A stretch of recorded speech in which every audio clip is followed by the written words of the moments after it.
talked to Dixon Piper about, how new coins split buying power around the community and the trade-offs for that kind of thing. Do you think new coins, airdrops, do you think they do more good for the ecosystem, or do they suppress price performance of the blue chips like Hex, PulseX, and what would you say for people who are going to go out and create a new coin? Like any advice for should it have utility? Should it have onboarding? Should it have positive feedback loop? And if it doesn't have any of those things, maybe think twice. Like, what is your advice and thoughts on that? This is a really complicated topic because we're talking about human beings, right?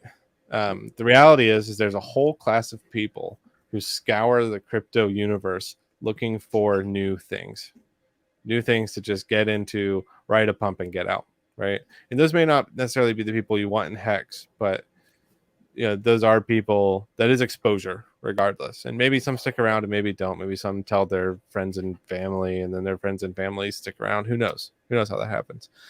Anything new that gets released on chain generally has a little bit of an explosive thing going around for a little bit, and people get into it that are not from that ecosystem that's connected to. So getting some of those people into it and understanding it, that's a benefit. Hedron and Maxi and Icosa make sure that they're all doing things that, hey, we know that this may leech some users, right? This may leech some financial capital, because you can't create a new market and not have money flow into it, right? Like it's not impossible. It's impossible to restrict it. Yeah. So it's inevitable that if you make some new thing, some money might flow from the thing you're building on into it. I think to handle that responsibly, having things that build on it that help maintain a positive relationship are important. It's not necessarily, but it's a nice to have. And at the very minimum, you should probably have a liquidity pair against that thing. Or the OA will nudge you on that. Yeah. Okay. Yeah, it's just that we're at a time now, funny enough, in the bear market where we see a new coin every week or so, and some of them are just memes, which can be used for onboarding. Some of them don't do anything, and some of them are positive feedback loops for Hex. And it just I know there's a lot of people who may be thinking of creating one and stuff too. And I don't know. I think I like Hex. I like the blue chips for Richard Hart, and I like anything that helps that and helps it long term. So that's what I would optimize for. But like you said, there's everyone's got their own thing going on, and what they optimize for and what they want to do, and they're a time frame, and humans, as you mentioned, complex human beings. The thing to really avoid, and this is unavoidable in general, but the thing that I watch for is I look for things that just steal, right? Like we really want to, and I think having Pulse Police is a really good resource for this.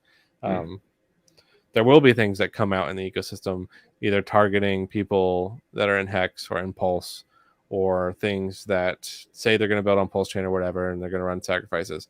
A lot of these will still value. A lot of these are not going to exist, or a lot of them are intentionally designed to steal value, and a lot of them will accidentally do that because they were done poorly and they just die, right?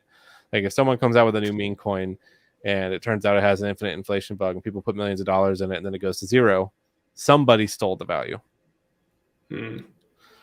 So having things like Pulse Police where someone wants to do something, it's an airdrop, it's something, and as a community we just kind of make a habit of going to these places and saying, hey, is this code legit? Because a lot of people don't know how to read code, but if you can, but we do have a lot of people in the community who do. So if you can go to Pulse Police and they'll say, hey, it's all good, or maybe it's got a couple red flags but it's not that bad, or maybe it's absolutely horrible, they're not going to tell you that the founders aren't going to do something horrible, because that's outside of control, but they can at least tell you what the code does, what it's capable of doing, and what people should look out for. And as long as we can maintain that, I think we are in a better position than most.